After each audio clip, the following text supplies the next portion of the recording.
আমরা যে 38.5% ভোট পাইছি এটা কোনো ছোট বিষয় না। কিন্তু একটা দেশে এত বড় সমর্থন একদিনে তৈরি হয় না। শুধু আমাদের ভোট বাড়ালেই চলবে না, আমাদের ভোট রক্ষা করতে হবে। এর জন্য একটা সমন্বিত একটা পরিকল্পনা লাগবে।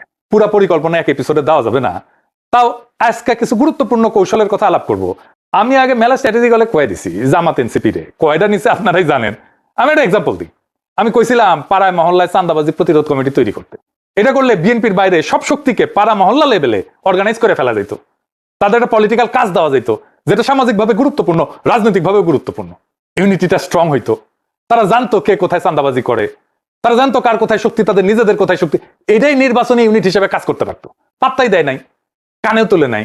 চাঁদাবাজিকে একটা ন্যাশনাল পলিটিক্যাল ইস্যু বানায় ফেলা যাইতো, করে নাই।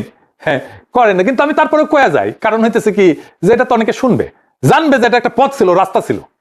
অনেকে কইতে পারেন আপনি কয়া দিতেছেন কেন, সবাই তো জানা যাবে স্ট্র্যাটেজি, সবাই জানা গেলে অসুবিধা নাই। আমি এমন ভাবেই বলি স্ট্র্যাটেজি, আমার তো কোনো গোপন স্ট্র্যাটেজি নাই। আমি তো কোনো দল করি না যে দলের ফোরামে যায় কইবো।